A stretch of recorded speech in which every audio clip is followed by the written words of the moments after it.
Hello hi friends, welcome to my channel. చాలామంది video చూస్తున్నాక subscribe చేసుకోవద్దండి, దయచేసి సబ్స్క్రైబ్ చేసుకోండి my friends. Team India captain Rohit Sharma తన సూపర్ ఫామ్ను కొనసాగిస్తున్నాడు. కొలంబో వేదికగా శ్రీలంకతో జరిగిన తొలి వన్డేలో రోహిత్ శర్మ అద్భుతమైన హాఫ్ సెంచరీతో మెరిశాడు.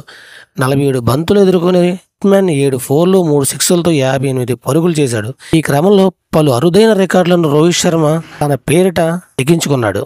అంతర్జాతీయ క్రికెట్లో ఆతిథ్యకత సిక్సర్లు కొట్టిన కెప్టెన్గా ఇంగ్లాండ్ మాజీ సారథి ఇయాన్ మెర్నాక్ రికార్డును రోహిత్ సమం చేశాడు. మొర్గాన్ కెప్టెన్గా 180 ఇన్నింగ్స్లోనూ 233 సిక్స్లు బాదగా రోహిత్ కేవలం 134 ఇన్నింగ్స్లో 233 సిక్స్లు కొట్టేశాడు. అంతర్జాతీయ క్రికెట్లో 15,000 మైలురాయిని తాకి 3వ భారత్ ఓపెనర్గా రోహిత్ శర్మ నిలిచాడు.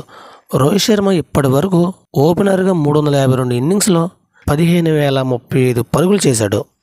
ఈ జాబితాలో భారత్ లెజెండరీ ఓపెనర్ వీరేంద్ర సెహ్వాగ్ 16,119 తొలి స్థానంలో ఉండగా, రెండో స్థానంలో భారత క్రికెటర్ దిగ్గజ సచిన్ టెండూల్కర్ ఉన్నారు. 15,335 పరుగులతో ఉన్నారు. ఇది ఫ్రెండ్స్, వీడియోస్ లైక్ చేయండి, షేర్ చేయండి. ఇలాంటి మరిన్ని వీడియో కోసం మన ఛానల్ సబ్స్క్రైబ్ చేసుకోండి. Thank you watching all friends. By by.